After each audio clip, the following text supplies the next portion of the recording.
I've officially signed as an MMA fighter to the fastest growing sports league in the world.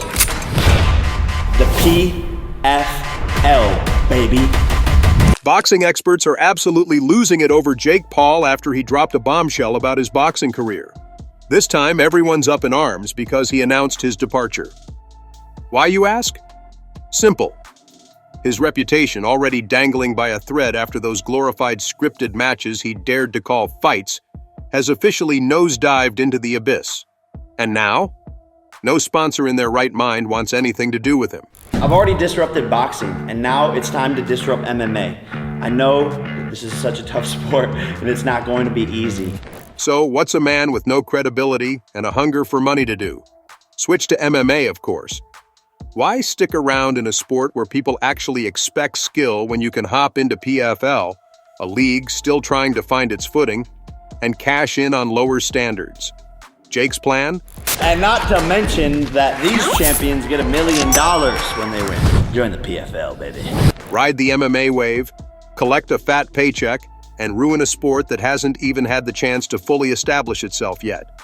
Classic Jake Paul, ruining everything he touches. I talked to Nikisa an hour ago. The point is, I talked to Nikisa an hour ago. Two things are happening. Jake is super successful in boxing. Whether you love Jake or hate Jake, we can all agree that guy's the man when it comes to generating attention and revenue and viewership with his boxing career. And it's more successful than it was when we signed him on the boxing side. That has delayed MMA. That's delayed MMA because he's killing it on the boxing side. So will MMA happen with PFL? Yes, it will. Has it been delayed? Yes, it has. My guess is fall of this year, but I don't think it's going to be before then.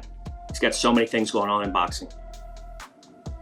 Yeah, it's kind of what they told us as well. We did a little round table with him last month, and Nikisa and Amanda in Orlando, and he was basically like, listen, I got a box. So it could be maybe later this year, maybe 2026, but he's planning on doing it. At least that's he's what gonna said, look. He's going to do it. And by the way, every time you've asked me or Nikisa or Jake, we've probably given similar answers without coordinating. We thought for sure it was 2024 fall. Jake's move to MMA makes sense for one reason: money. The PFL handed him a multi-million-dollar deal, not because of his skills, but because of his Instagram followers. Even the PFL's founder, Don Davis, practically admitted that Jake's main value is as a walking billboard. Forget being a fighter. Jake's job is to get eyeballs on screens, not wins on his record. And honestly, it's hard not to laugh when even the league signing him seems more excited about his ability to create buzz than his ability to, actually fight. There's league, baby. And not only am I an MMA fighter now officially signed to an organization, but I am also a co-founder of the new PFL pay-per-view super fight division. Boxing experts are already tearing him apart, and rightfully so.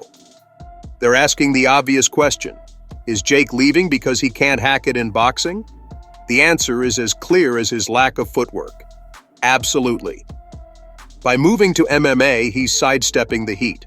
This league is absolutely the most lit thing in the world! All right, I need to calm down. But seriously, I'm excited. In boxing, you earn respect by climbing the ranks and proving yourself against top-tier opponents.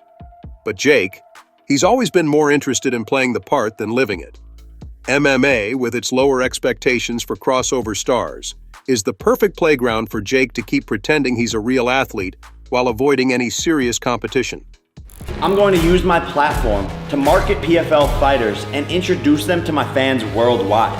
I personally will be deeply involved in making sure that the PFL is the best place in the world for fighters. Now he's taking his circus to MMA under the PFL banner, and it's just further proof that Jake is more businessman than fighter. This move has nothing to do with athletic ambition and everything to do with his bank account. Jake reportedly makes over $30 million a year from his ventures. If that's not balls, then I don't know what it is. But it's hard to respect a guy who treats combat sports like his personal piggy bank. Boxing experts have nailed it. Jake Paul is more businessman than boxer. And honestly, they're right. Every move Jake makes is calculated for maximum profit, not maximum challenge. And I'm taking this seriously, okay? Yes, I still want to become a world champion in boxing. Even the PFL knows what they've signed up for. Founder Don Davis called Jake a marketing genius, which is just a polite way of saying, we hired him for clout, not talent. They're not wrong, though. Jake's move to MMA isn't about proving anything. It's about milking his social media fame for all it's worth. Whether you love Jake or hate Jake, we can all agree that guy's the man when it comes to generating attention and revenue and viewership. And let's not ignore the timeline.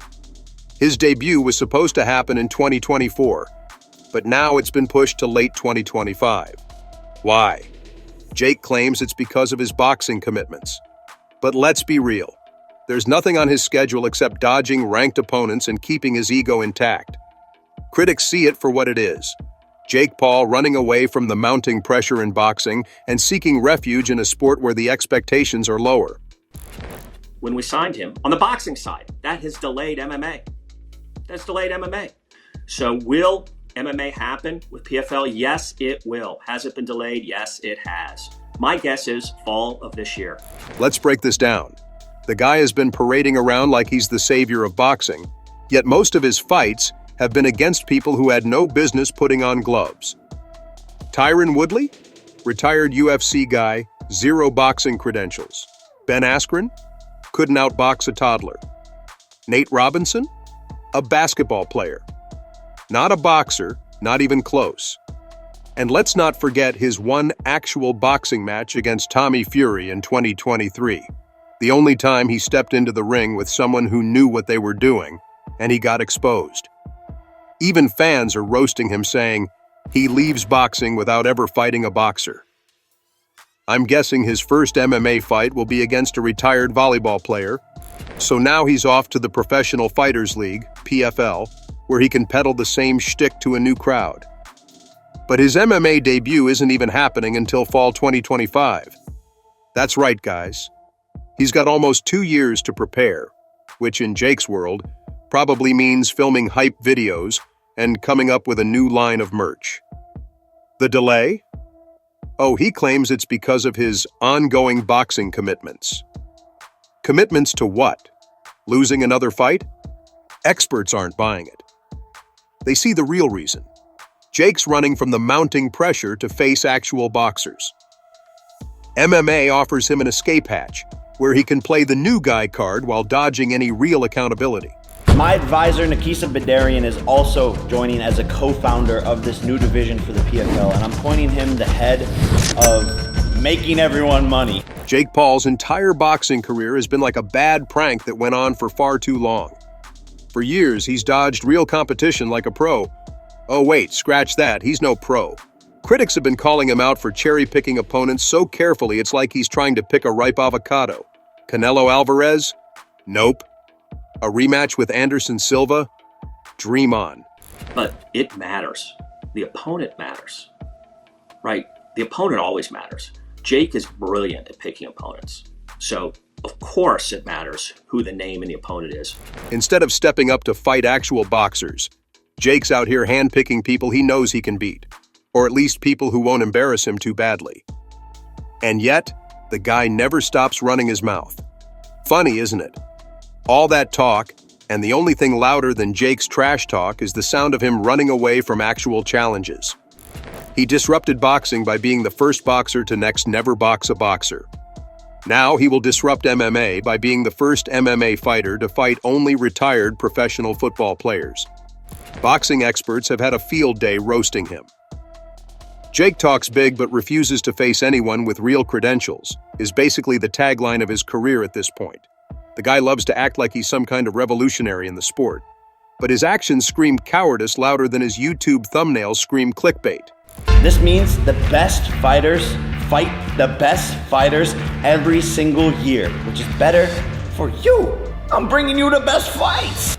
Now let me ask you, Is there anyone more delusional than him? No wonder he's ditching boxing for MMA. It's easier to rewrite the narrative in a different sport than to face the brutal truth. Jake Paul isn't built for real boxing. When you compare him to actual boxers, the contrast is laughable. Floyd Mayweather and Manny Pacquiao were fighting ranked opponents practically as teenagers. Jake, on the other hand, has built his so-called career fighting retired athletes, basketball players, and MMA guys who've never thrown a proper jab in their lives. It's no wonder the boxing world calls him a social media boxer.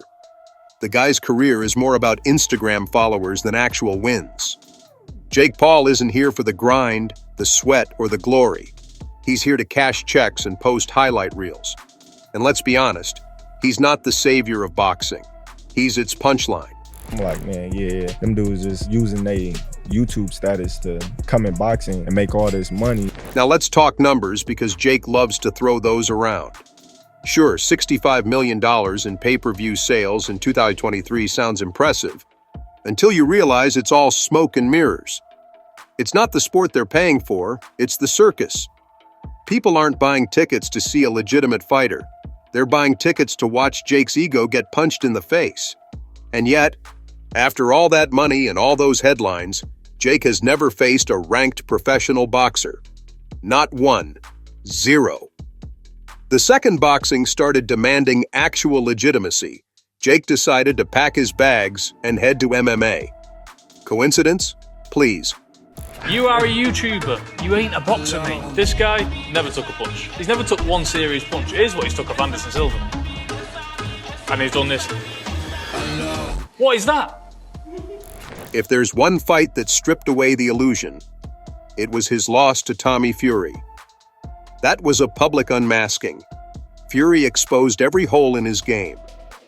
From his sloppy footwork to his laughably wild punches, Jake looked like an amateur pretending to be a pro. And let's not forget, Tommy Fury isn't even a top-tier boxer. He's a decent fighter, sure, but he's not exactly a world champion. Yet even that was enough to send Jake spiraling. Experts didn't hold back either, calling his career a house of cards built on weak opponents and YouTube fame. For someone who loves to talk about changing the game, Jake's version of boxing looks more like a comedy skit than a revolution. Watching Netflix on Friday night, Jake Paul, Mike Tyson? Yes, I was. But what did I make of it? I think commercially and a business sense, I thought it was absolutely fantastic. Both men made a ton of money. So best luck to them. Congratulations. As far as the boxing fight, it wasn't a fight. It was a tip and tap. Don't hit me, I won't hit you. Circle the ring a little bit. Make it look good. That's all it was. So I don't really make too much of it. The real tragedy here isn't just Jake Paul. It's what he's doing to boxing. By turning the sport into his personal reality show, he's dragging down its credibility. For every headline he generates, he chips away at the integrity of a sport that's built on grit, discipline, and respect. Fans are fed up, and experts are right to say, Jake Paul isn't leaving boxing.